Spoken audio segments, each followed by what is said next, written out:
But seeing as we do have a quorum, let's see, right, so I'd like to, it's 7:02, open the planning board meeting for tonight. We can pull up the agenda. Okay, let's see, motion to open the planning board meeting. And is there a second? Second. Okay, Robert has seconded, so moved, seconded, all in favor of opening the planning board meeting. Addie Mae Weiss is an aye. Jim Garino, Aye. Steph Harrison, Aye. and Rob Wolf. Aye. Thank you. Okay, so then the agenda for tonight is, pull that up real quick. We have minutes from October 1st and October 15th meeting, but those just were sent around today, so I don't know if anyone has reviewed them yet. We have no hearings planned for this evening, and the current planning board business for this evening on the agenda is the zoning bylaw amendments, language review, updates discussion, which is something that we've been working on since the October 1st meeting. So this will be the third meeting that we're looking at language in our zoning bylaws and mostly housekeeping. Item 2 are any MBTA 3A zoning updates, and item 3 are any ADU accessory dwelling unit updates with the state law, and then other business, any reports on meetings with other boards and entities, and the town planner report. Are there any other items not anticipated within 24 hours that, or 48 hours in advance, that we need to consider for this evening? Okay, hearing none, I take a motion to accept the agenda for this evening. Moved. Okay. Second.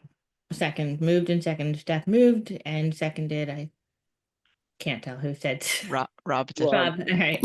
Rob, thanks. Okay, so moved by Steph, seconded by Rob. All in favor of the agenda as posted. Addie Mae Weiss is an aye. Steph Harrison, Aye. Jim Garino, Aye. and Rob Wolf.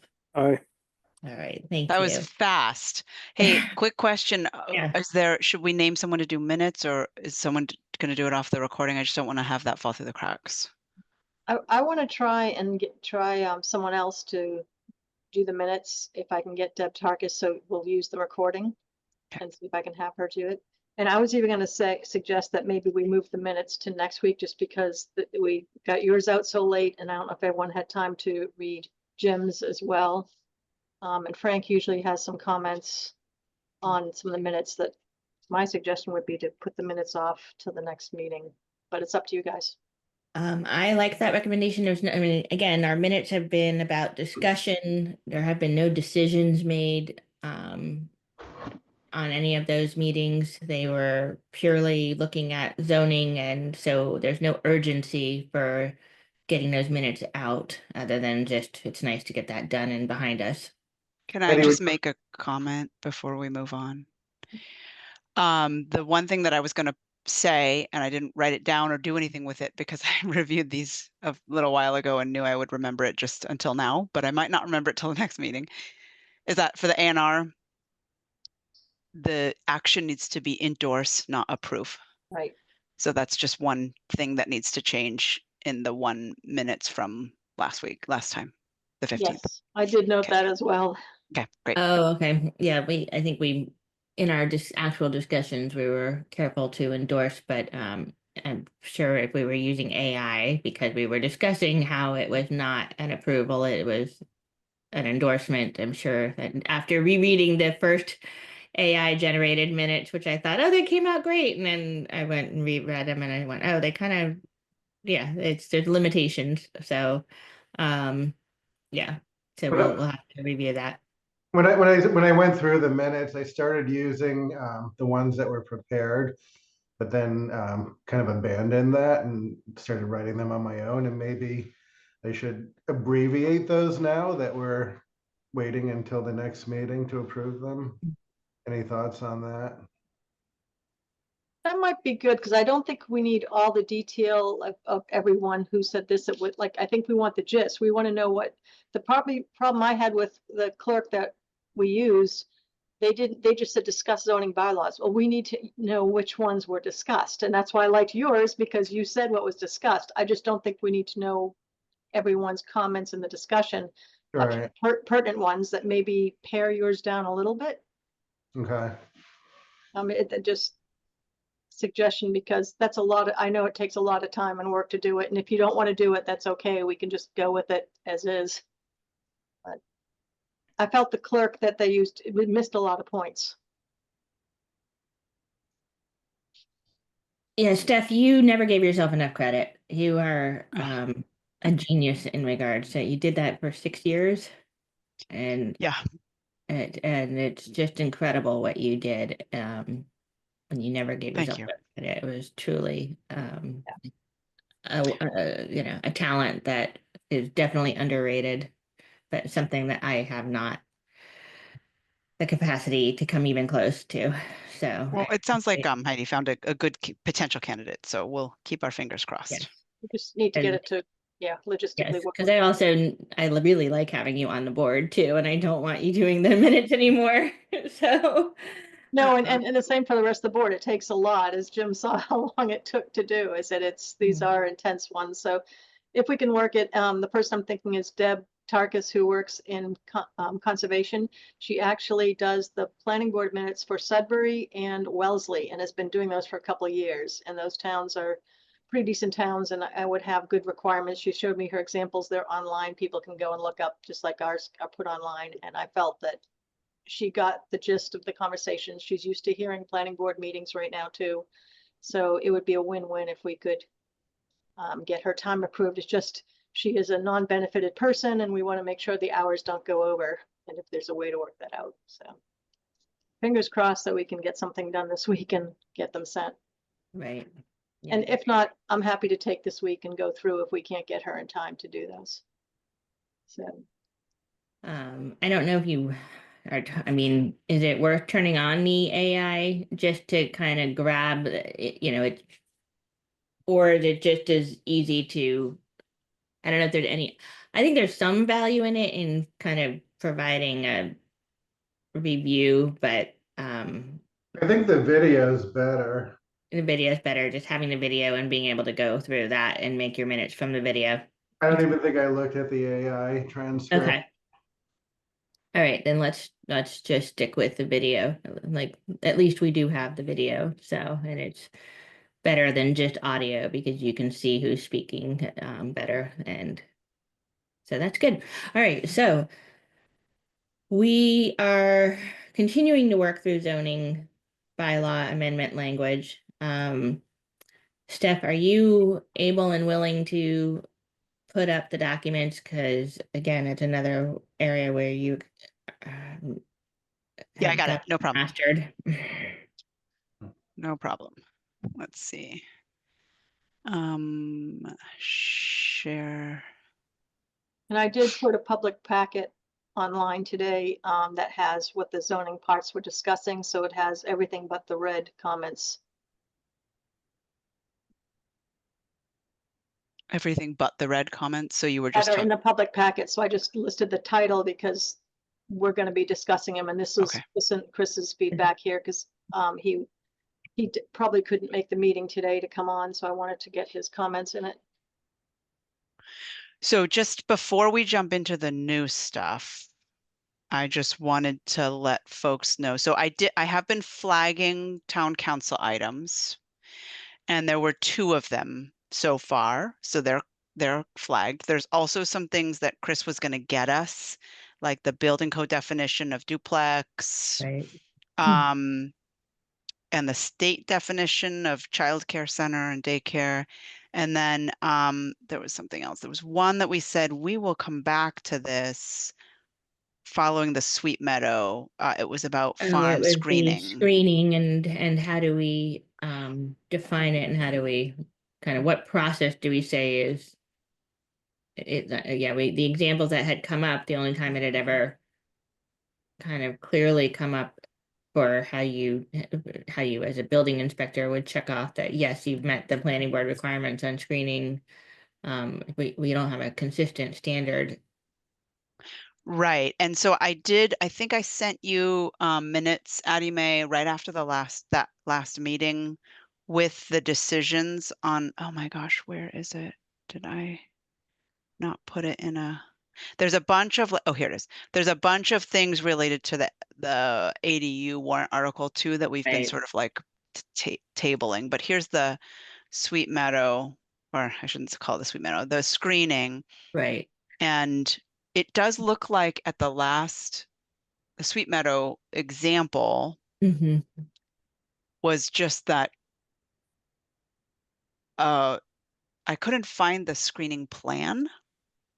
I don't even know that we ever got to one. I don't know, again, I don't know if that was the nature of the way the board meeting ran, or Well, there was in the attachments, it said screening plan. And when I was doing the minutes, I usually created the attachments list based on documents that were showing up. So in those minutes at the very end, it said attachments and it said there was a screening plan, but I don't recall specifically right.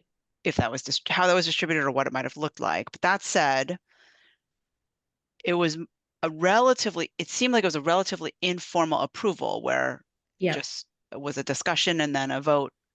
If I to recall, I think there approve. was a discussion that some plants would be planted, and and that the butter and Sweet Meadow would discuss kind of locations, and whether they agreed they were suitable.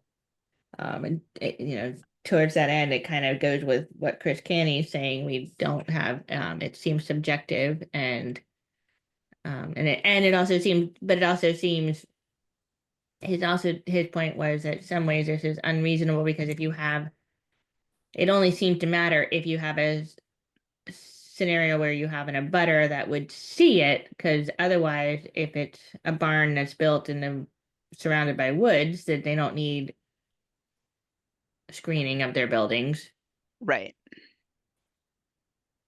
This is in connection with any building or structure within 200 feet of the street or the lot line, The lot line. which is a larger buffer than Right. is considered for other structures. But the meeting minutes just say they're going to add a storage building, right?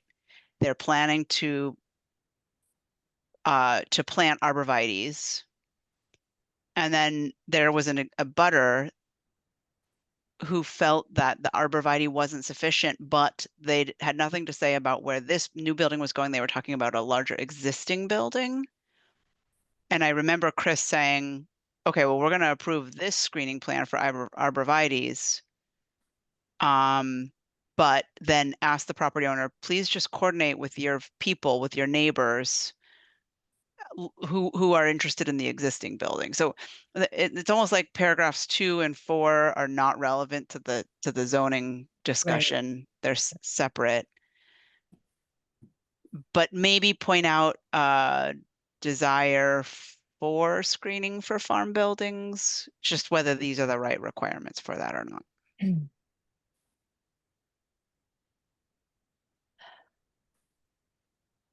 And Heidi, on the document with the red, Chris Canny, our building inspector, his comments are.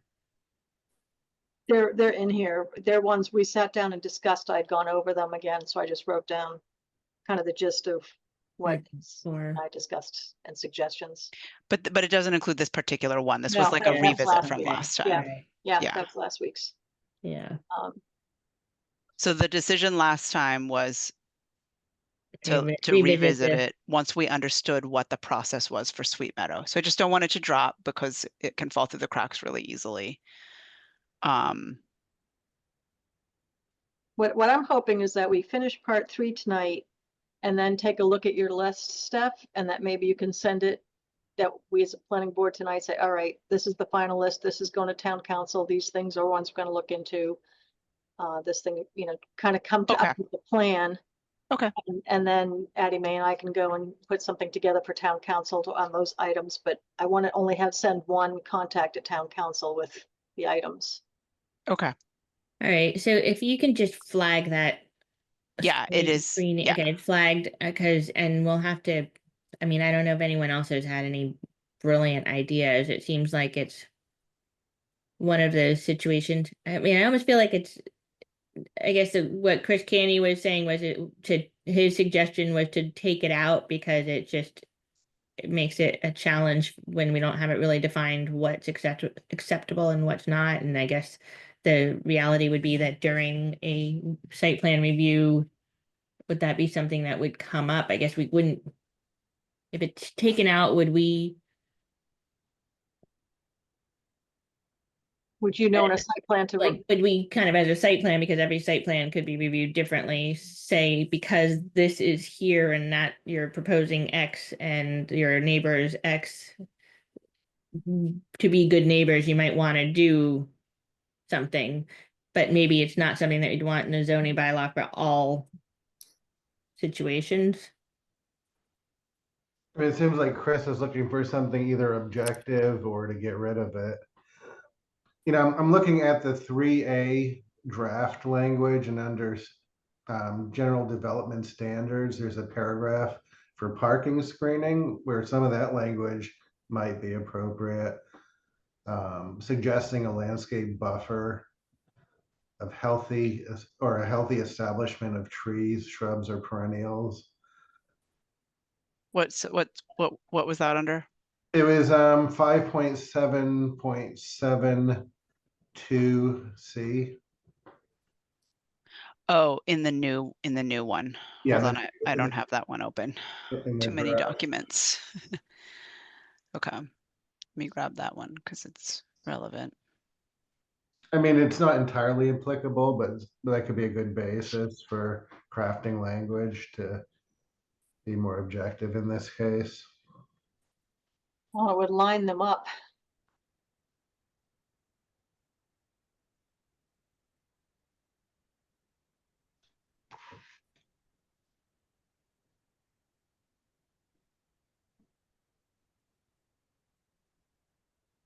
I did find the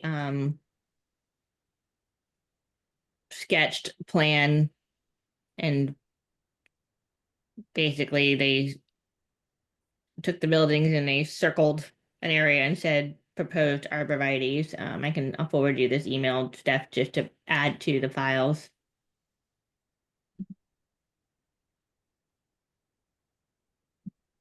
Okay, but I'm not keeping files on it. No, okay. I'll send it to me and Okay. I'll make sure we can put it in the file back here. Okay, all right, so it's fine, sorry, yeah. Hmm.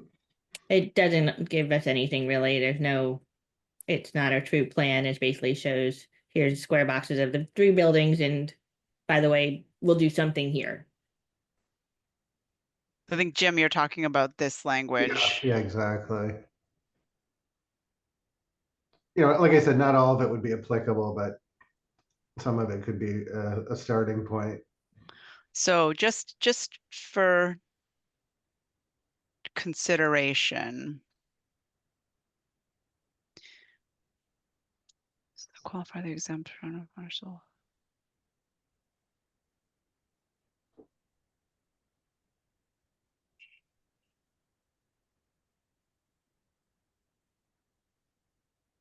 Shall be uses allowed of right. Period. And then screening buildings and structures shall be screened by so let me just consider this. Just okay. If I just copy buildings and structures shall be copy paste. Okay, so and then On the no less than 6 feet.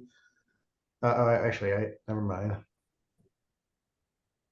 No less than 6 feet. That makes sense.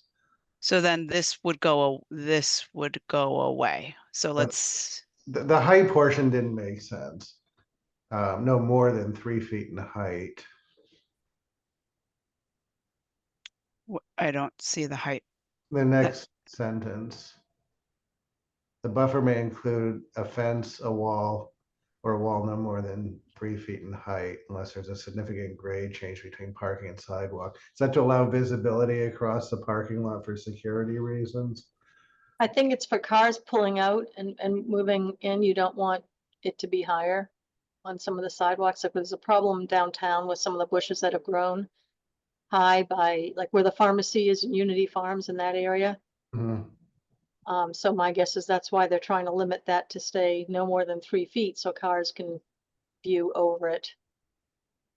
But in this case, we want to screen something, so that might be no less than some height. Maybe we don't- don't put a height in for trees. I mean, I don't know. I mean, I think it's something that's just to be discussed. That should be part of the discussion with planning board of what's going to be there and have it be site plan specific.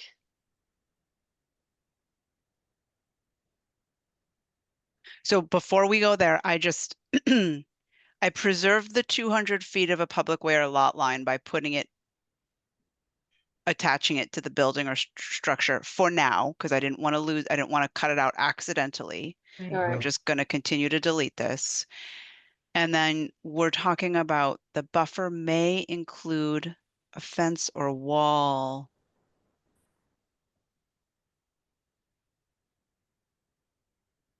I think that is really strictly for parking versus the I other. think so too. I The think other ones that are buildings. yeah, I don't know that this applies to, Right, but it should be the buffer should be no less than a certain height. I'm not sure what that height should be, but well, the vegetated buffer says no less than 6 feet. For a building, that feels appropriate, Yeah. or maybe it's insufficient for a building because it's, buildings are taller than 6 feet, but is the landscape buffer 6 feet or is the height 6 feet? I think the height, the sufficient width to allow establishments of trees, shrubs, and perennials. Oh, that's unclear here, isn't it? Is this the width of the buffer or the height of the trees? I think it's the width of the buffer. And then it goes on to explain the height, which, as Heidi pointed out, would be Oh, appropriate for I a parking see. lot.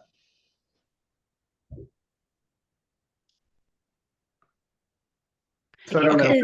But I guess it gets a little crazy because again, to Chris's original point, this is for farms and something that we in general aren't necessarily trying to hide because we are trying to support farms and for the Right. most part we like would say we'd like to see the barn, we like to see the I guess it just Oh, it's I'd rather it be I think that we're getting to where it would Right, be it would be either to delete that or create something more objective. So I was just trying to create right. something more objective. Right. Yeah, trying to create, and that's the challenge, being objective, because it really depends on what is this something that people don't want to see, or is this something? Well, my suggestion would be this is not something we would necessarily have to do by this next town meeting. I would say that I would save this for, it's going to be in my town planner report that I would like to hire someone to work on zoning. That would be a planner and then town council to go over our whole zoning bylaws and really work on some of this as a project. And maybe that's when this comes out. okay. This piece is not quite as urgent to me as some of the other things that I Yeah. think Chris has seen. So I agree with that. So I'm going to reject this right now. Yeah. Oh, come on. Reject. I've got this bar up here.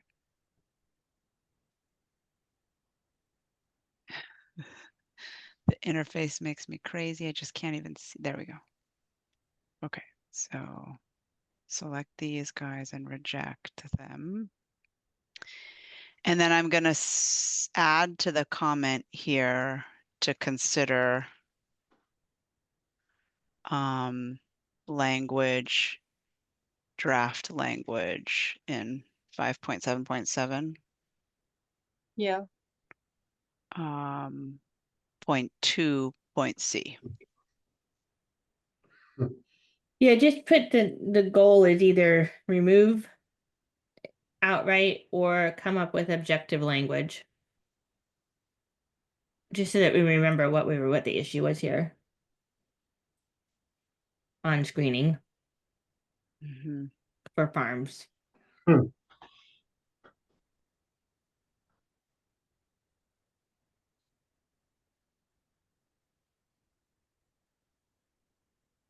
Okay. Thank you. All right. So back to the new stuff now. So 4.3.8. which is very similar to what you just discussed.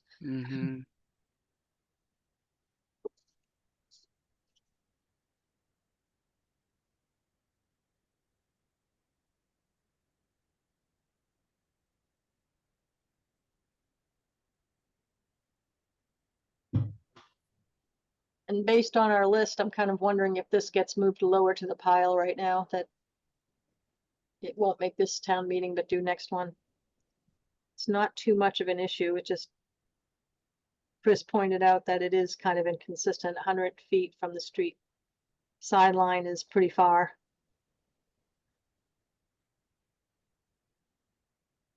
So we're going to put a hold on this one, right? Just like the outdoor entertainment Yeah. piece. Yeah, because And the then, reality is we might say we would rather have, a poultry farm. We might want it closer to the street and further away from the butter side on their side. Like it just.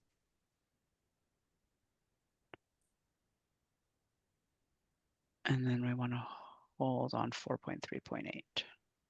And I think they're thinking about the noxious smells you can have from farm buildings, or I don't know what the original intent was, but I'm wondering if that. It's considering they call out poultry farm buildings, I'm guessing it's related to odors, but Yeah, or it could be related to the style of the buildings. Poultry farm buildings sometimes are those low, long buildings. They're not exactly the most attractive. They're not like the big red barn, but Chris's concern was by making it 100 feet, that could that be considered an unreasonable regulation? as Would opposed that to be, would it be challenged?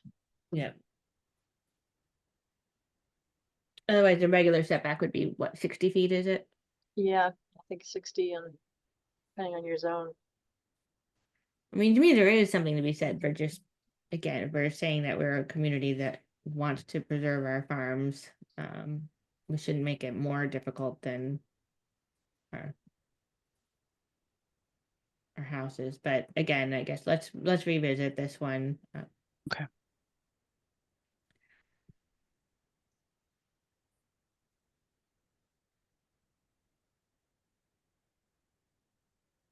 I guess it'd be to revisit based on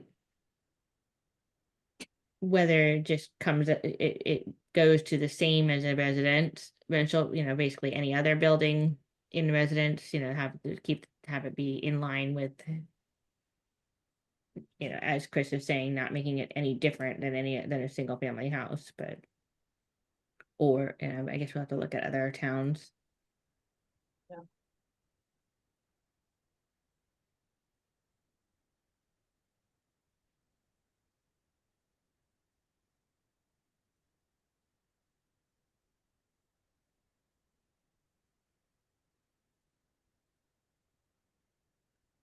Okay.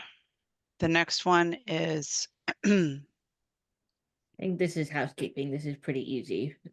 yes, that is pretty Don't think easy. that meant the word no. I think the word no needs to be struck there. Yeah. Okay, so I'm just going to do that live now because then I don't have to go back and do it later. 4.4.6E. So Steph, I know you had asked if we could have a editable version of the code that they posted, and I did not ask Jackie, and I don't think Heidi did either. And I think right now, because we're in the middle of election season, we'll get through that and then ask. But we will be. It'll be a little bit challenging because it matches up, but it doesn't 100% match up. I know, and I think the warrant article, well, I guess that's the question I had was, will the warrant article be required to be in the new format? It will be, so But that's yeah, fine. I mean, I don't we'll mind get there. transferring this stuff into the new version. I put the new versions in parentheses next to this model. Well, it's all the same, yeah. So it's all the same, just with a 240 in front of it. And No, then it's not. This is what's the problem. It switches to alphabet. no, that's okay. Okay, Because what I'll do is a side by side when I transfer them. I'll okay. do a Oh, side by okay. side. I just need Okay. someone to export it into Word because when I looked at the link you sent, I did not have the permission to do that, to do Oh, the okay. export. Okay. Okay. So I just need someone to run an export. It seems like it's a really quick button click Yeah. and then an export. I'm fine with waiting till after the election. I'm going to have to transfer stuff anyway, and it's not going to take that long to transfer stuff, but I do want to use the right format. Okay. So let's get through election season and then. Yeah. Yeah, for so many reasons. Okay. Okay, so then we have 4.5.2 dwelling unit. So now, interestingly, I just remember this because we did a bunch of stuff on dwellings last time. So we have Good. dwelling and dwelling unit as And actually, definitions to the AD accessory unit, because it actually came up today in the webinar that Heidi and I were listening to on ADUs, which was basically okay. a lot more questions than answers. But then yeah, that But is dwelling. that ADUs? Because I'm looking at it's under section 1 general of the zoning bylaws. No, but that was Right. the thing. They were talking about dwelling, and like all of a sudden, a dwelling could be a townhouse. A dwelling could be Right. a dwelling can be so many different things, and so it gets complicated when you're. And then when we were looking, I was talking with Chris today and I said, wait, our new bylaw that we're the 3A bylaw that we're adopting has a definition for residential dwelling unit that we know has already gone through the AGO's office and EOHLC. So I think we should look at that definition too and try and make sure they all align.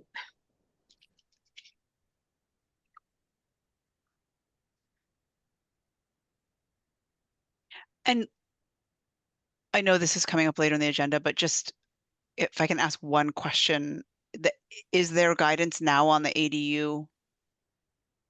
Is the guidance available yet? Okay. So we're No, just it's still on in a the holding agenda, but pattern. we could probably Okay. go ahead and say there's really no update yet. Okay. There's nothing new to report.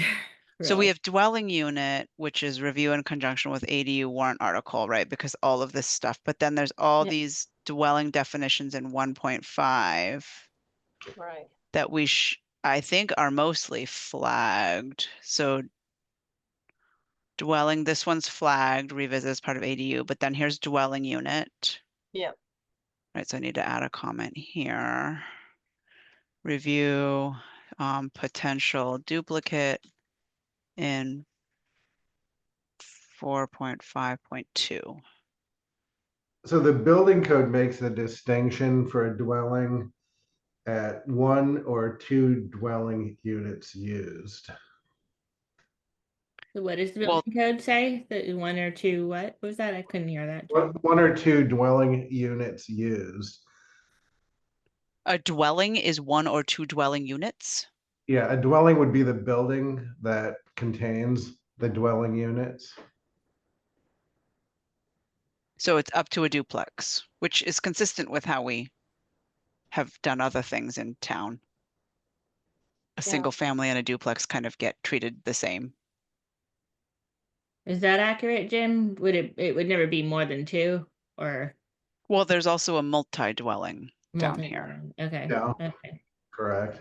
So dwelling is basically the outer shell, and then a dwelling unit are the units within a dwelling. Yeah, so the building code definition for a dwelling is a building that contains one or two dwelling units used, intended, or designed to be used, rented, leased, let, or hired out to be occupied for living purposes. So the commentary, that's the definition, but there's a commentary section which goes on to say that dwellings are buildings intended to serve as a residence for one or two families. Dwellings can be owner occupied or rented. The term dwelling, which refers to the building itself, is defined to distinguish it from the term dwelling unit, which is a single living unit within a building. Because we also have definitions for in the use regulations for single family homes versus duplex. Here it is. Single family home, which we say is a single detached dwelling. And then we added number 25. We added two family dwelling, which we also called a duplex, with a building code definition to come. And then there's also multi-dwellings, which is 3 family dwelling or larger. Right. This was all back, I think that was the October 1st meeting that we talked about all that stuff. Well, we discussed it the last Yeah, meeting okay, that's right. Yeah. in detail. So all of this dwelling stuff needs to be, the definitions are in so many different places too. Yeah.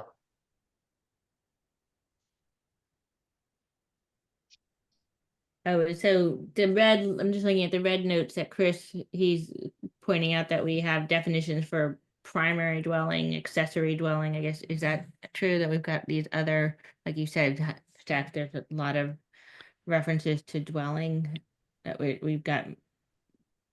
Well, we didn't, I don't think we have a primary dwelling, but I think we have defined single family home to allow for an accessory. Okay.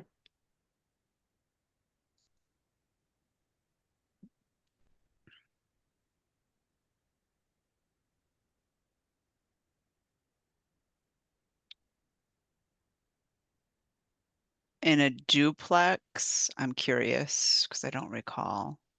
25. Two family dwelling. Unclear because I haven't seen the building code definition of whether it kind of allows for ADUs and apartments and things like that.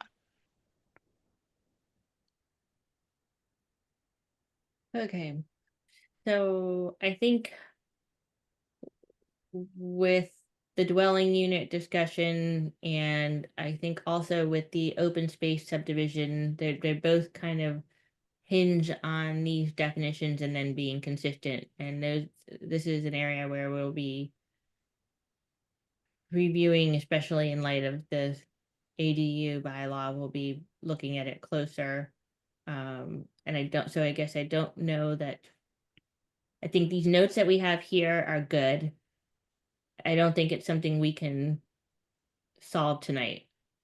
So my suggestion is we move on from that because of. And I'll try and work with Chris a little more on it. So once we get our little list together, I'll sit down with Chris and see if we can come up with some solutions of where these areas are and get the building code from him. And Yeah, so the distinction that the code makes under the dwelling definition, I can send it around too, but under the commentary again, it says it's important to recognize that the code is not intended to regulate detached one and two family dwellings and townhouses that are regulated by the International Residential Code. So anything 3-family and above is regulated by the International Building Code, which has stricter requirements. I never knew.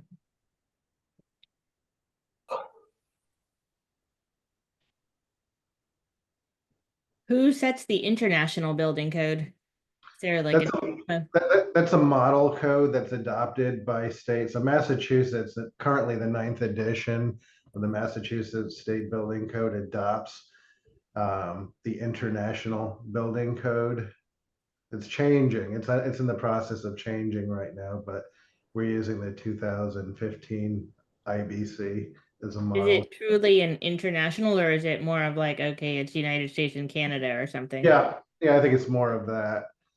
But it's just a model code. The International Code Council writes it, and then different states adopt it and then amend it to local conditions. So it makes a distinction again. Once you get to 3 dwelling units, that's where the IBC jurisdiction would apply.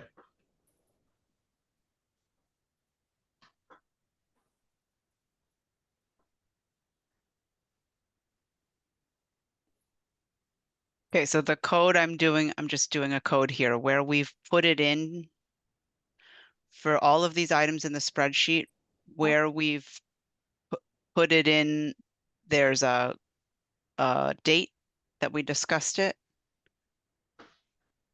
where we did discuss lot width line. That was last week. We Okay. discussed it, but we again and decided that we still needed we need to revisit. We didn't have clear language still to. But I think we decided it was a baby step. Yeah. We did come to language with Marion's input. And I can show you what that is. Let me just show you where that was. So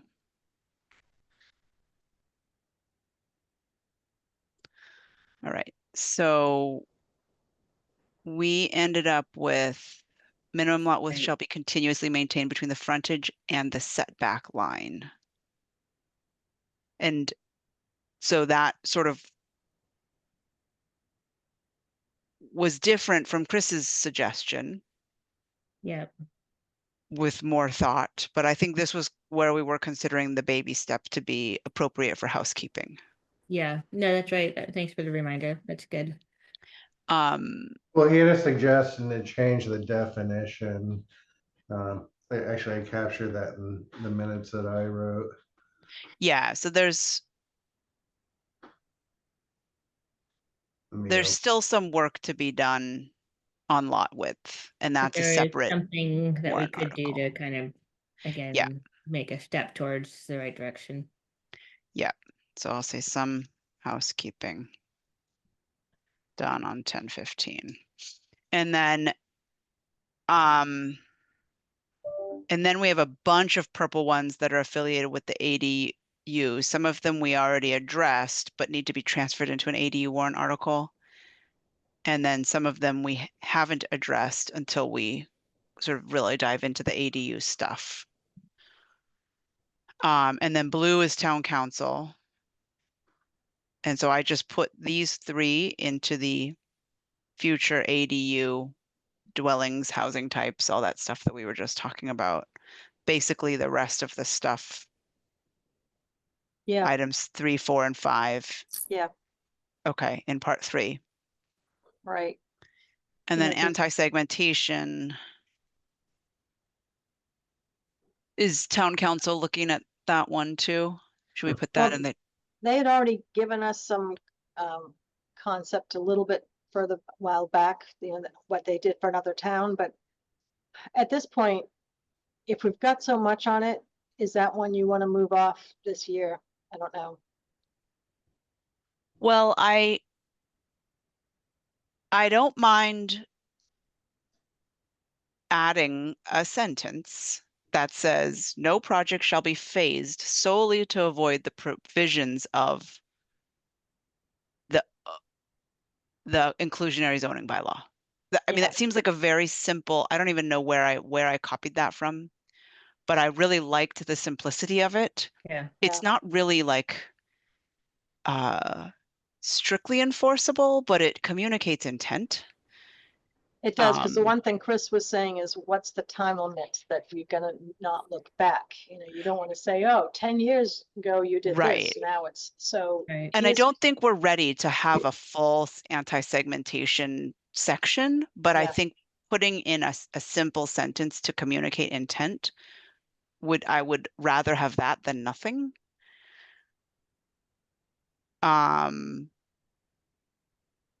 So that would that go in the inclusionary zoning piece? It would have to be in the inclusionary zoning bylaw, yeah.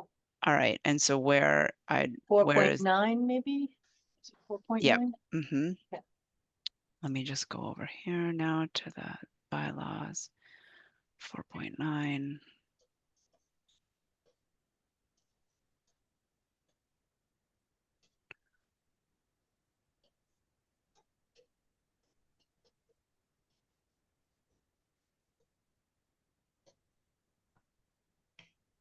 I mean, is this something that we put in the purpose and intent paragraph? Or do we put it at the end? One or the other, It seems like it could tuck in right here pretty simply. yeah.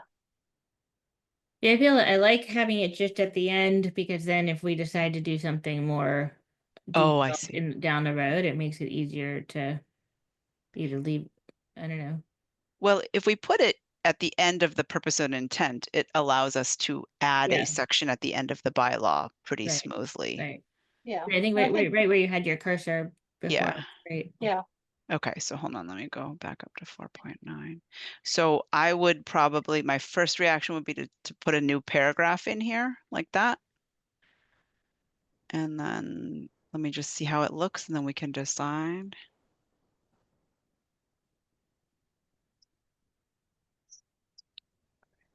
Three.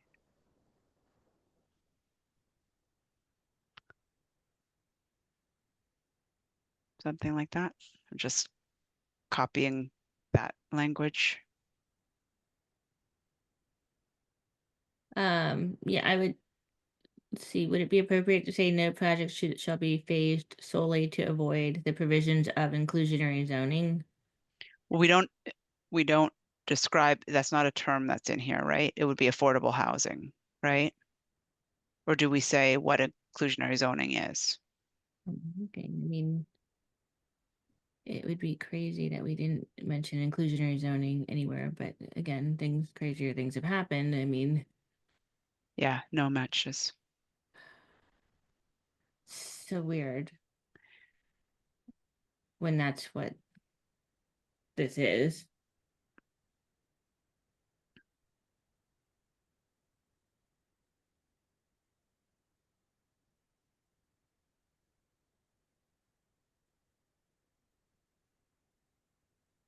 The other place that kind of gets into the ways of bypassing it is in 4.9 B1A. It talks about common control. Developments of properties that are contiguous under common site control shall be considered a single development for purposes. Right, and I think what we're trying to avoid is somebody breaking up common site control to bypass. Wait, can you direct me to that? 4 point what? 4.9B, which is applicability, Yeah, 1A under that. I don't see that. Hold Oh, on. I'm looking at it from the town's website. Am I looking at the different? I guess I'm also inclined to add inclusionary zoning as a definition in our zoning, just because anyone looking for like whether we have inclusionary zoning. I mean, if you, You don't realize it's affordable housing. yeah, I mean, inclusionary zoning is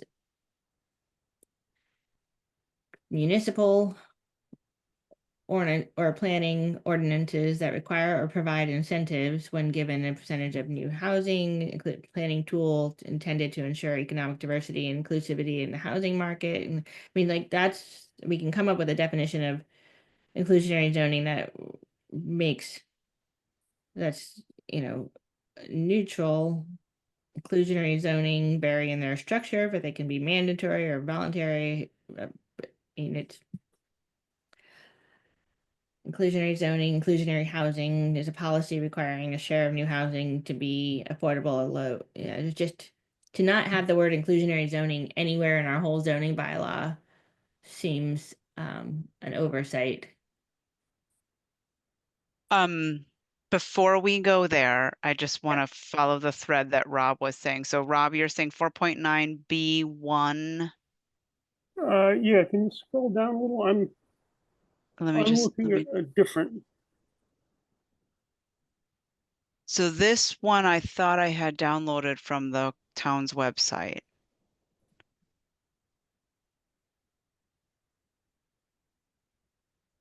Okay.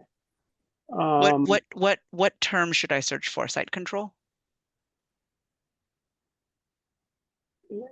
Common site control. Well, let's see.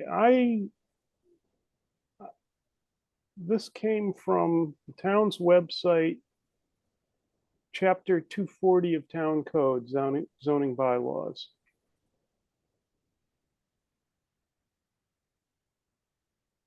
Is that maybe we come back to this when we can get the version from Jackie so that we're working with. Yeah, weird. I don't have common site control. I don't have that phrase anywhere in this version, this PDF that came from the planning board's website. I wonder which one is more up to date. It should be what Rob's looking at. Oh, wait a minute. No. Is it because of the alphabet and the numbers there that B is actually 2? But there's no occurrence of the words common site control. Yeah. See if I can look up that. Where are you saying that you're seeing it in, Rob? It's chapter 240, what? 240, 4.9.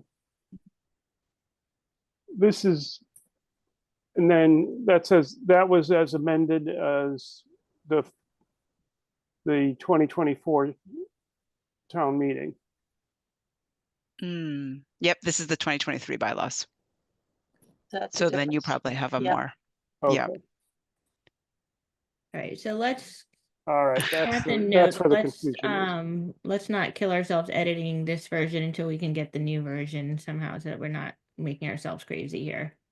But if we can get that note about inclusionary zoning, if you can leave that in there. Yeah, let me just flag. And Steph, I just emailed you what Heather had given us 2 examples of anti-segmentation language. Well, does that mean we don't want to use this one?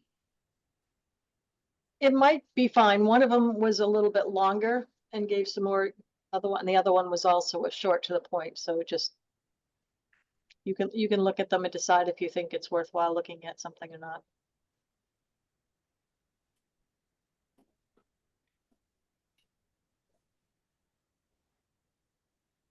.9 B1A as amended in 2024 may have some language, some relevant language. Okay.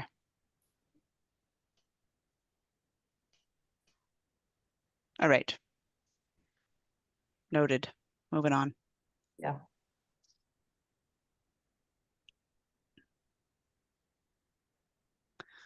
Okay. All right. So do you want to send me this when you're done? And we'll work on what parts we still need to work on before we get our. Well, we don't. Addie Mae, how do you want to deal with the definition of inclusionary zoning? Should we put a pin in it somewhere? There's no definitions there's no section. definition section Right. there. Yeah. Maybe we could just put it in the purpose and intent, something that says, right. I'm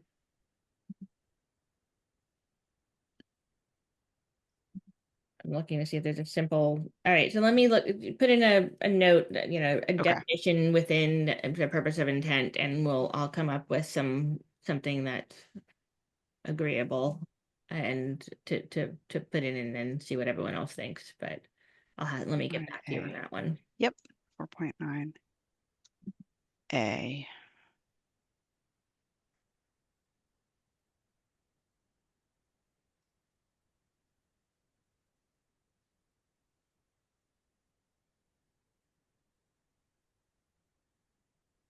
Okay, I don't even know what. Oh, and then we have this regulations for a small ground mount. I think we're not ready for ground mount solar type stuff yet. So I'm going to put a hold on that. And then this one is,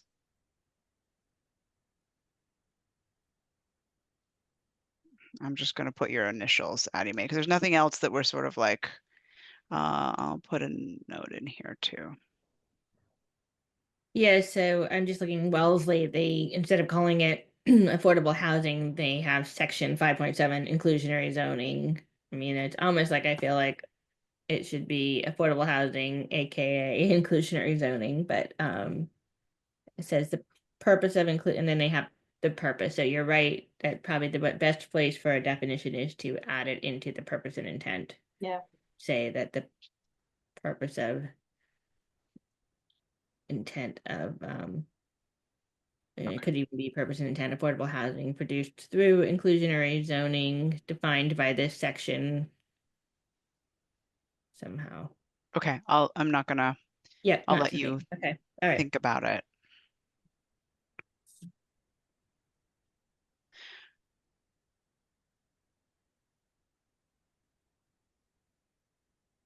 Okay.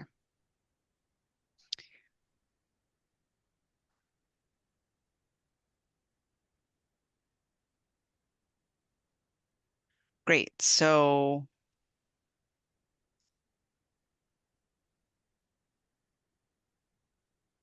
I think we're done with bylaw language, right? Should I stop sharing for now?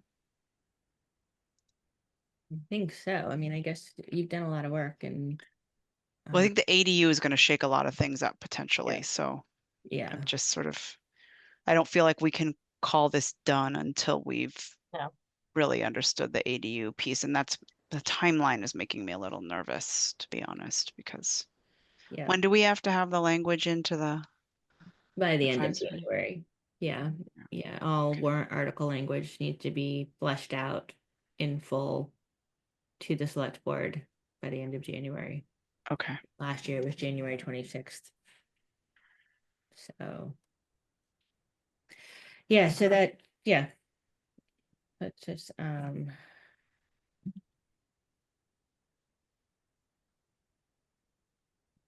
right, so the next item I guess would be the 3A. Heidi, do you want to update kind of just our Sure. meeting this afternoon? Yes, so we now have all our pieces back from our ADU, our MBT 3A. We've got EOHLC came back already with a letter, which we weren't expecting till next month, so we're happy they gave that back. The letter had identified three issues which may affect our compliance, but we've talked with our consultants today on it, and we're looking at the three items. The first one said the district didn't include Kendall Ave right of way within the boundaries. And so what that was is they want us, not us, we're gonna have the consultant in their shapefile on the maps. They want them to include Kendall Ave, where they had initially gone right up to Kendall Ave. They want part of Kendall Ave to the middle of Kendall Ave included. So that's just redoing that shapefile and adding it into the calculations. So that is not going to be a hard fix, but that is something that can be done. And easily rectified from when we actually put in our complete application. The second one, they asked about reviewing the section 5.7.9 on our site plan review to make sure that the standards are consistent and that they align.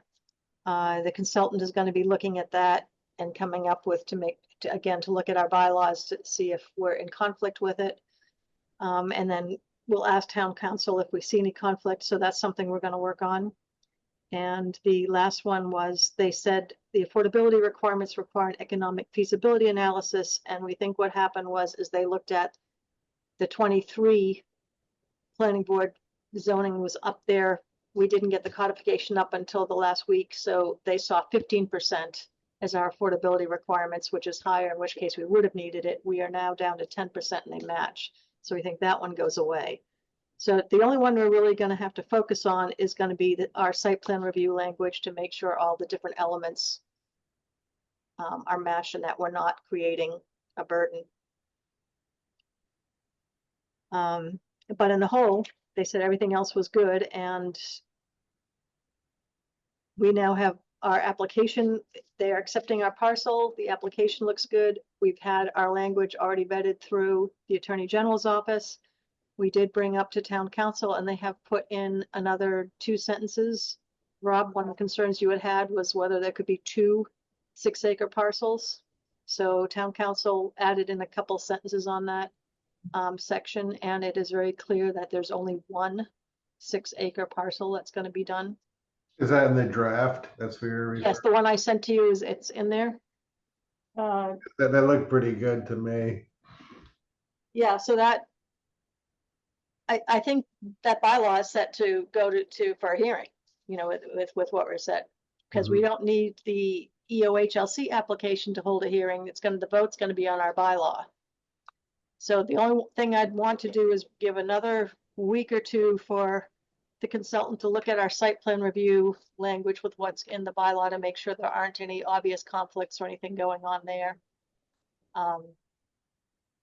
And then in my town planner report tonight, I was going to go over a timeline with you after this and some suggestions. Doesn't the Attorney General's office also do a courtesy review? They did a courtesy review of our bylaw, but they didn't compare it to the zoning. So the bylaw, they did the courtesy review and said the portion we submitted looks good.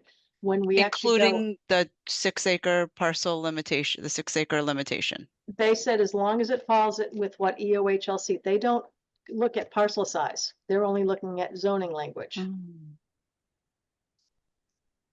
Great. So, and EOHLC, and I did get it in email, they have actually had another town where they've done a partial parcel so that they would accept it.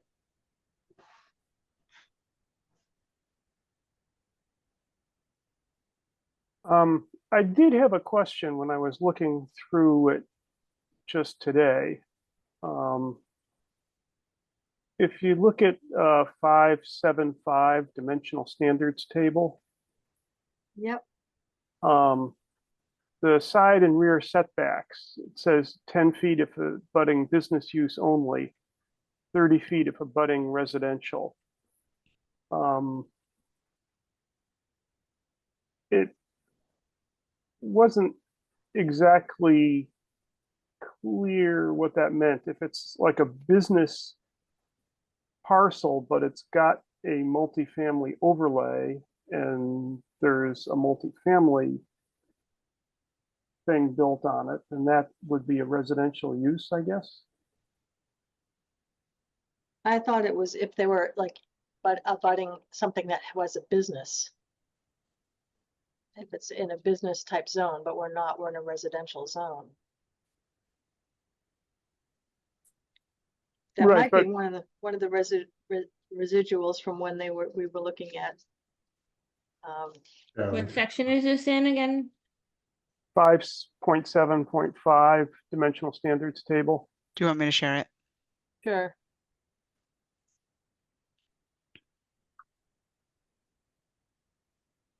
Rob's talking about these 2 in the Okay. table. Oops.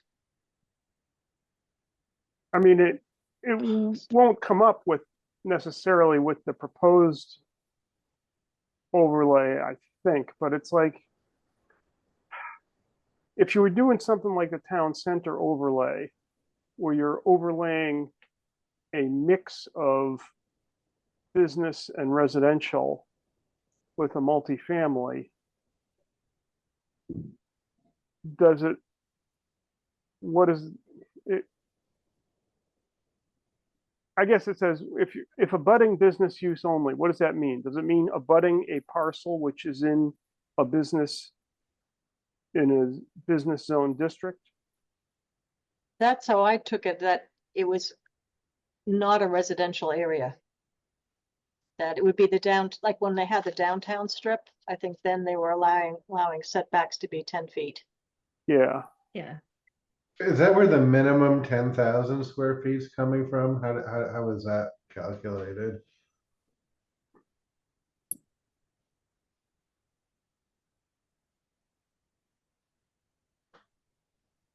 What is it? Minimum square foot? The minimum lot size, 10,000 square feet.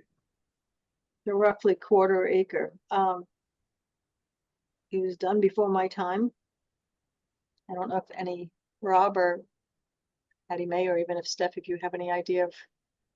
No idea. I mean, I think that came from the state guidance, right? Isn't that the requirement within the state's language? I don't know. As it applies to Sherborn. Well, that's the thing with all of this. I mean, it doesn't. Yeah, it applies to everybody, and then you have the thing that still holds up is it has to work with Title V. So then clearly, this doesn't work with Title V, but it's written in a way that maybe someday if you have water or sewer, but it's the same standard for everybody. They have to allow the zoning has to allow it at that level.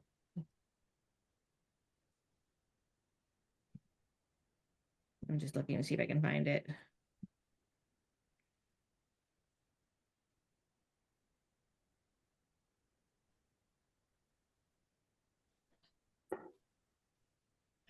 I think Gino had taken this from a draft from the state initially. Yeah.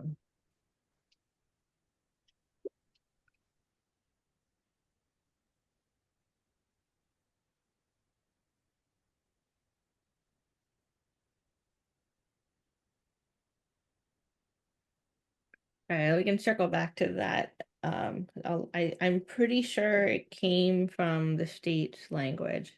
It's kind of like the same, the 15 units per acre requirement is the state language.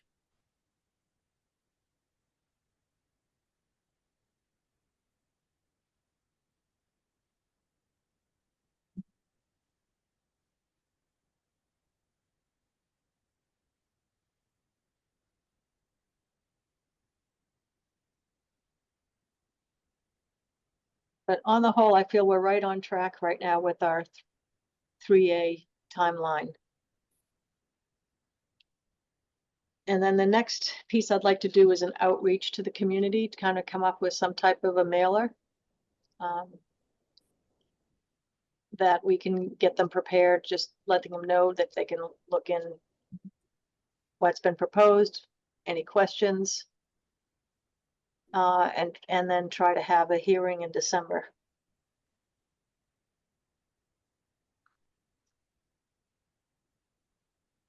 My hope is to spread out some of these hearings.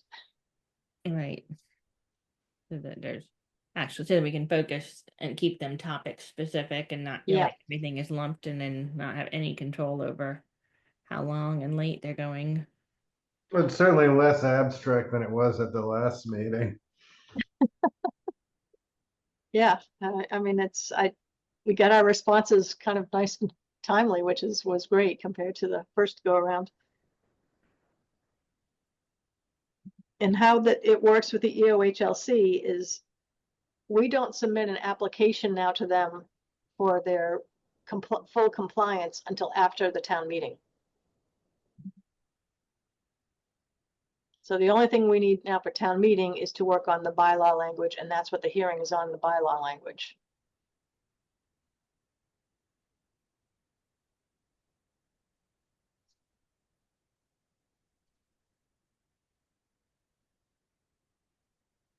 Yeah, okay, I'm trying to find a bylaw language, but, all right, so So within that, basically, we're, sorry. so we're looking at December, right, Heidi? Right. For posting for the MBTA. Yep. And I'm thinking maybe December 17th. So I have some time to get the outreach folders and something mailed in the next couple of weeks, put together, mailed. Okay.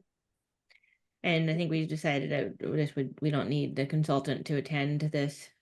It's pretty straightforward. I don't think so. I think it is pretty straightforward. I mean, unless anyone else feels otherwise. I worry that the 17th might be criticized as a very difficult to make date since it's like literally a week before Christmas. We're like right in the heart of the holiday season. I'm just curious, what are the requirements that make December 3rd not doable from All right. noticing? Do you want the town planner report now then, or you want to wait? That's up to Addie May. Sure, yeah, go ahead. Yeah. All right, putting out of order. So the town planner report. We have another A&R coming forward that's almost came on for this meeting, but it was not, they weren't ready. It's for 3638 Farm Road.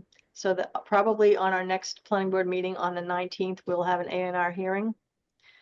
It's two owners that are trading some adjoining sections of property because one person's driveway and patio is technically on another owner's. So if they swap a little land in between their properties, they'll each have all their own driveways, etc.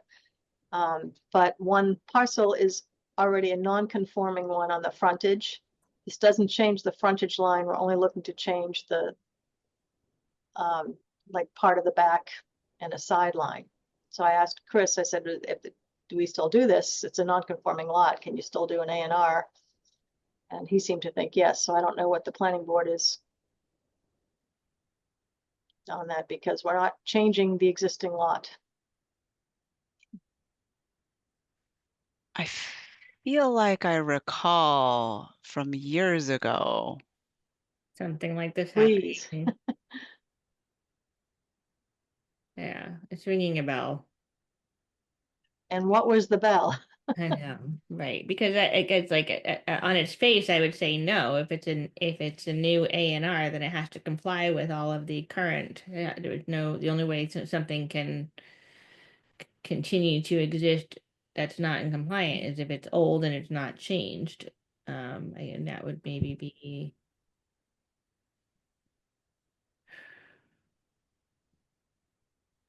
Sounds like you need to ask town council. Yeah, okay.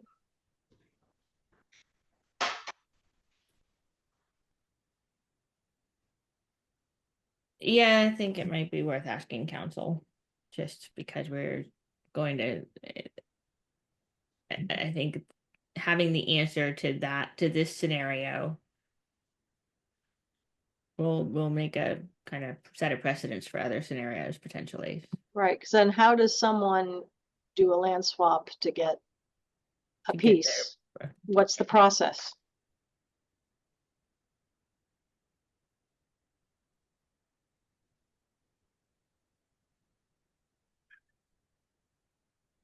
There has to be some process. There has to be a process, right, to get Right. their, at least their property on their property and. Right. You know, and it's under the subdivision control law, it's saying it's not required because they're not changing dimensions. And maybe that's the difference because they're not changing dimensions, just given the current state of a couple things going on in town. I think even to Yeah. say if the outside dimensions are not changing, then You that's. know, they're not touching that front lot line at all. So Right. that stays. All right, I'll talk to town council on that one. So anyway. And in what way is it's non-compliant because of that front lot line? Right, they don't have the The frontage? 200, yeah, they're supposed to have, I think, 200 feet. Guys, I'll double check that. I just am looking at, I had the zoning bylaws open, so I searched for it and Okay, approval not required has a definition in section 4.5.2. Although this is under open space residential subdivision, okay? But the way we've defined it, it says A&R shall mean a process of creating building lots in accordance with MGL Chapter 41, Section 81P, as may be amended from time to time, by inter alia division of land on an existing public way in which, oh, no, maybe not. We're Says not in which creating lots, yeah. each new lot fulfills Right, the minimum right. That's requirements. right. So Okay, that's the kicker. It's the new. We're not creating yeah. it. Yep. So if someone's just adjusting lots, land lines between the parcels, I don't know. Yeah. I'll ask town council. I think that's what we should do. Yeah. Yeah. Marion's not on the call. She dropped off early, which is too bad. I asked her if she had any recollection. I don't know. Yeah, I'm looking. Marion's got so many things on her through the years that she's reviewed it. Yeah, I was just looking through old agendas. All right. And then we have another hearing coming up for 12/3. And that's a scenic road hearing, the 65 Farm Road. That Bob Merchant has applied for a driveway permit. And there are some stones on one side of it. It looks like there's nothing quite in the way of where the driveway is going to go. It's a cart path. It's a question of whether you call it a stone wall, but because further on I can see that the wall is continuous further down, I think we should be on the safe side, do a scenic road hearing for a driveway cut. There's no shade trees on it that are being taken down. But I think that's the best scenario, is to go ahead with a scenic road hearing for the planning board to make a decision on this. And because he's got to get the mailing in and post and do the certified abutters list, 12/3 looks like the earliest we're going to get that on the agenda. And that's why I went to 12/17 for a public hearing for the MBTA community, because we were having so many. Almost every next week there was going to be something coming up. Now we can double up on some of these, but I wanted to have a chance to get a mailer out. And then that left for the next meetings would be in January, 1/7 and 1/21 for an ADU hearing.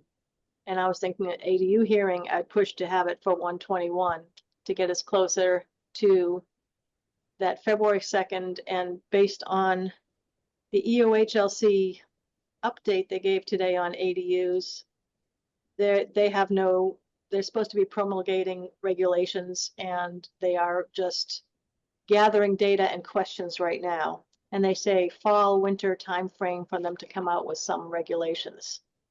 So the concern I've got is that the longer we can wait, the better, because in the next month, we're probably not going to see anything else new other than what we already know. And there were so many questions on the call today. It's a little frustrating. Right.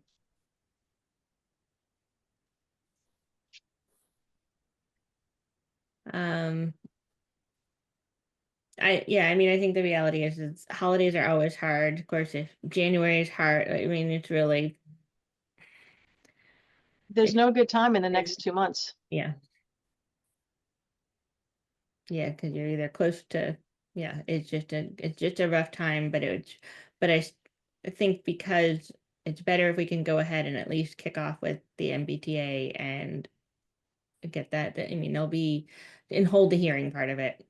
And then they'll have the language, it goes to the select board.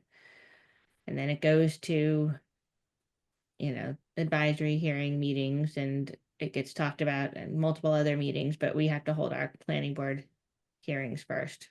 So better to go ahead. It's not like it's the only time anyone's ever gonna discuss it. No. I think as far as any feedback from public for changing, I mean, it's like with that ship kind of has sailed, but we have to have these hearings. So the main purpose for us for doing it is so that we can show the Attorney General that we've advertised and held the hearings. We Right. can still continue with outreach after this because with advisory is going to have it. And again, so I do see that we may have 1 or 2 more small little outreach sessions discussing it before town meeting in April. Right. But this really is more to meet our AGO obligation of saying we've publicized the hearing and we have a warrant article language drafted. Right.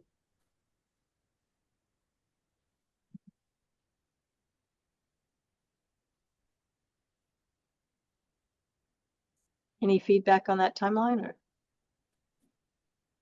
I think it's, I might have missed something, and sorry, my daughter was kind of in and out of the room. Okay. Did you have a date for the housekeeping bylaw That would be with the ADU. with the ADU together? Yeah. Because that's to me, that how ADU is actually housekeeping in a way because we have to comply with it. We're not creating a new zoning bylaw like the MBTA is a whole new section to our zoning. The ADU is actually going to be updating our existing ADU one, which is by special permit, will now be by right. So I felt we could lump all our zoning changes on one meeting for that. Hold on. Okay. Are you talking about lumping 2 warrant articles into one hearing or lumping housekeeping and ADU into a single warrant article? No. 2 warrant articles in one hearing. Okay. It's So still a there's still separate- separate still- warrant articles. Right. Okay. And it might be 3. We might decide we have to break it down into 3. I don't know. But with the ADU to me is going to go with all the other zoning changes. Yeah, that makes sense to have them in a single hearing, but have them as Yes, separate warrant right, articles. right. Okay.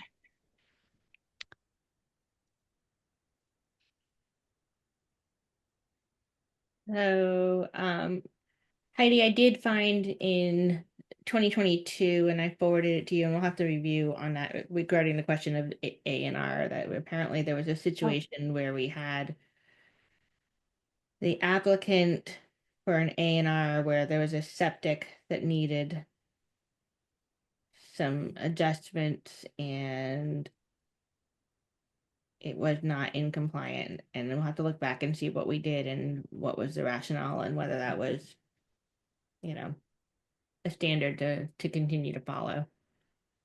You found an example, Addie Mae? Yeah, from a meeting that we held. Let's see, it was for, Says the acreage drops below the minimum required. We're not dropping the acreage.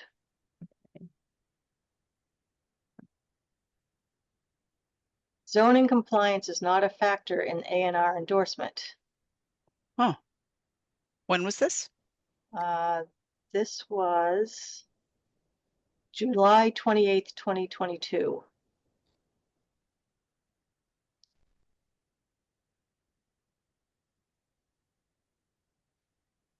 Maybe include that with the town council, just yeah. So, and Gino said he suggested they get a variance from the ZBA. And the lot is also non-conforming for frontage and 2-family use, but those are pre-existing non-conforming. So, and that's because he was trying to change the acreage, the minimum acreage amount.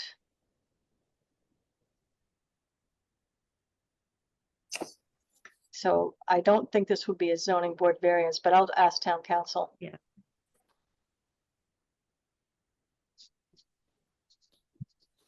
All right, so any other business to come before the boards? Anyone, any other reports on other meetings, other I boards? still had a couple of things on the report. Oh, sorry, Heidi, No, didn't no, cut you it's- off. It's okay. I just kind of want to get the timeline out there. So I just want to let people know I'm looking to put a capital request into capital budget for having our zoning bylaws codified, examined. I would really like to have this done, like the whole zoning bylaws checked. and update it and cross things. I mean, we've done a little sections here and there, but like Chris and I have gone through, and there's so many other sections that really should be done, and we don't have the bandwidth to do it all. This is something that towns do hire planning companies and have town council review it. And where we have some free cash in the town next year, I kind of want to see if we could put in a capital request for a one-time expense to go and have this examined by an outside group. And we'll also look if there's any grants that are available to offset it, but I'd love to put this in for next year.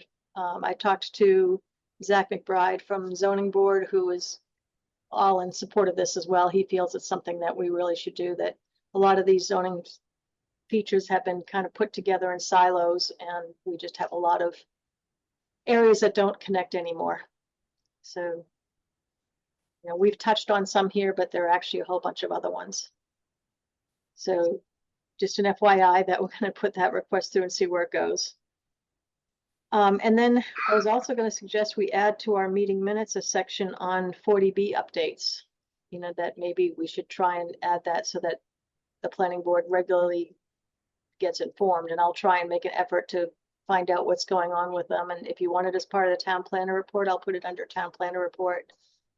But I think that would be good to add on our meetings. I've been actively monitoring each one. Yeah. I But was gonna make a suggestion. I don't know if we want to comment on 41 North Main, since that's in the remanded process still.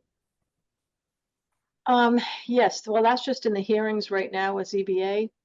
They're actively All right. listening to it, and they haven't asked us for any input. I know other town boards are submitting letters. I didn't know if we wanted to consider that. I think 31 Hunting's been withdrawn, but Yeah, so I know we did on the original hearing.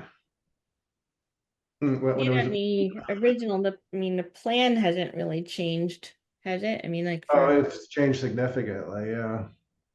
for 41. 41. Yeah. Yeah.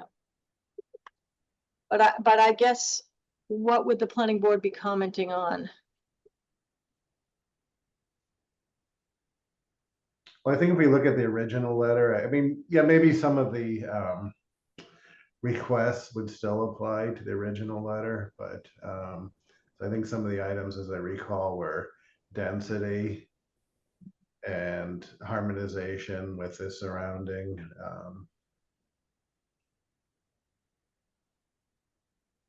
neighborhood. I'm trying to remember Marion, I think, wrote the original letter. Okay, I'll try and look and see what was originally sent from planning board. It was it's on the town website. Oh, okay.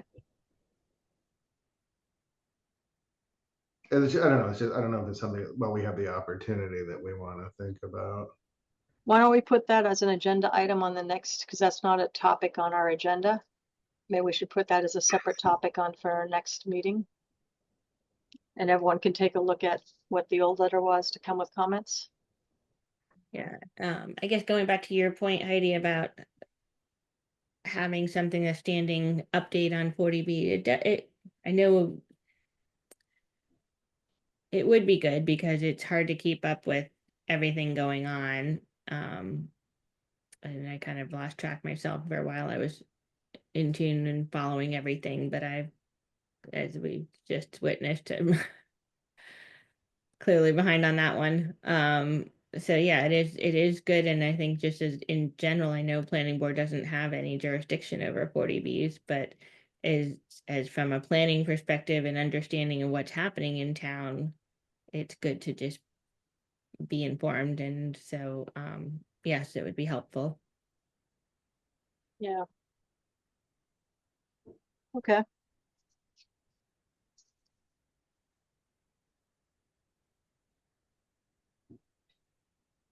So I guess that I was laying out the next meetings as 11/19, 12/3, 12/17, 1/7, and 1/21.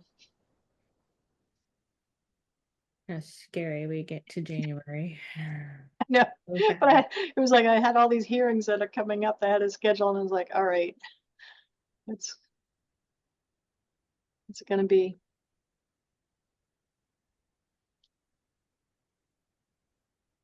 And Addie, I did drive down Greenwood today to look at, so Greenwood is going to be getting a driveway as well put into one of Bob Murchison's lots there.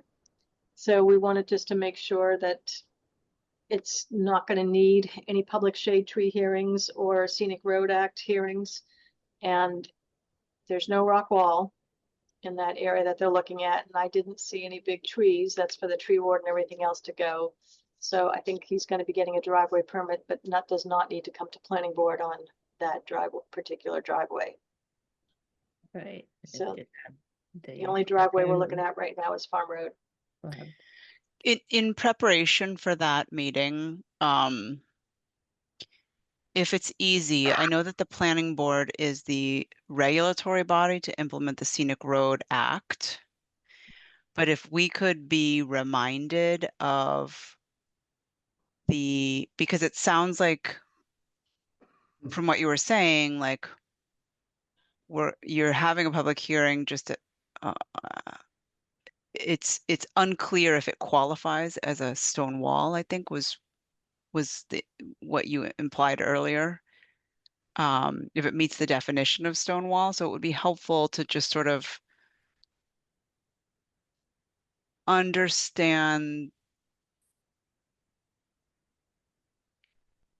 like what are we What can a planning board do? right. So Yeah. what are the action choices? And I mean, there's going to be pushback from the applicant for anything other than a smooth sailing approval. So I just think it behooves us all to understand what the Scenic Road Act is intending to do. And we'll need to make sure we have like photos so we can understand the existing site against the intent. I mean, if it's a pile of boulders, that's different than a stone wall, right? So I just really want to make sure that we can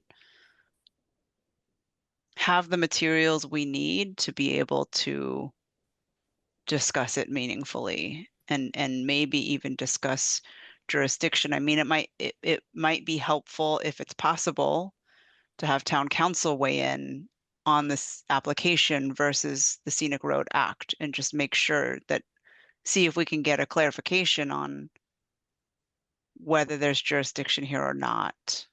Well, Sean is the one under the driveway permit that he makes the decision, and his recommendation in that permit was that go to planning board. Well, it goes to planning board because of the stone wall. Right. And then, Sean's jurisdiction as far as any curb cuts is looking for the safety of the location of the curb cut and where it meets the road, public right of way. And looking at the angle and incline and all of that. So he doesn't have any ability to override movement of stone walls. And I guess I have to look. I mean, it certainly has been done that stone walls have been adjusted. I'll look at their decisions in the past from Scenic Road Acts, and if I recall, I think it was allowed, things were able to be moved, and then, but kind of there was a compensatory process that then if you move this, then you have to rebuild that. And I guess I'll look for the examples of what has, past decisions, where something was allowed to be moved because it was needed to for the access, but then towards the intent of preserving the New England stone walls, that then a section that maybe had to be rebuilt or extended, or so I'll look and see what was decided and find some examples and share them with the planning board. That'd be great. Like our website, for example, says for a new driveway on a scenic road, you must first get approval from the planning board for a break in a stone wall. And so those words are ambiguous to me if it's not clear if there's a contiguous stone wall, right? That's exactly right. So I guess I would be interested in just, I have not dealt with the Scenic Road Act before other than documenting other discussions about it. But it looks like each town has their own general bylaw on scenic roads. And I'm sure there's like an act itself that we could reference. So see if like stone walls are even defined, if they're characterized in a way that would be helpful for our evaluation, like these kinds of things. I feel like it's not as helpful for us each to be doing our own research once we get the application, but maybe to have some pointers to point us to some resources. Because even like I search Scenic Road Act, Massachusetts, and all that comes up is a bunch of town bylaws. So like it's hard to, it would just be helpful to get some pointers to resources. Okay. I think the big thing is examples of how the town has handled it in the past. Yes, that definitely. Just be consistent. Yeah, if I recall, actually, the actual act passed by the state doesn't actually spell out details. It just simply provides it's chapter 40, section 15 allows communities to review a public hearing by the planning board any repair, maintenance, reconstruction, or paving work done on a scenic road that requires destruction or removal of a stone wall or portion of a stone wall or cutting or removal of a tree in the road right of way. So And does Stonewall have a definition? no.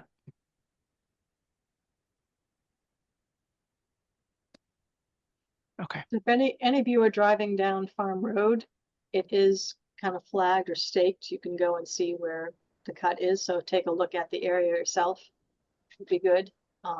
It basically is already a cart path going in there.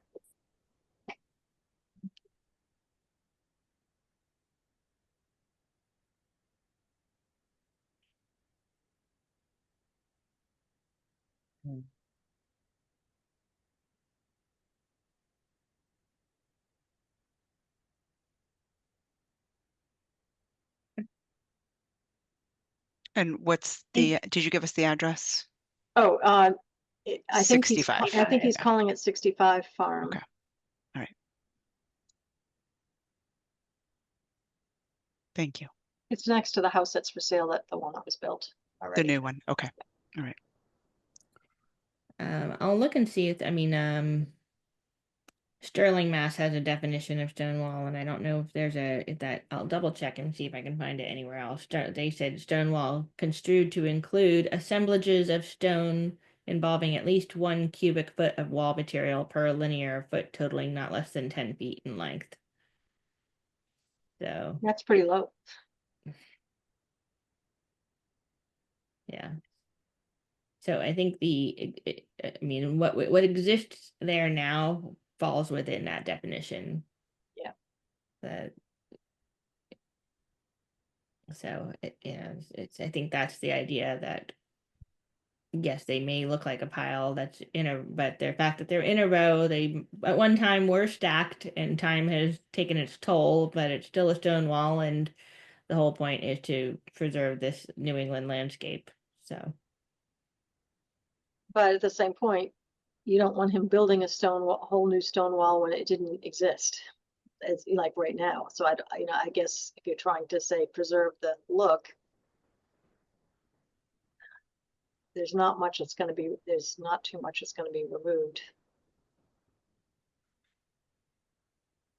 I think people should go and take a look at the area. yeah. I'll look and see what others, yeah.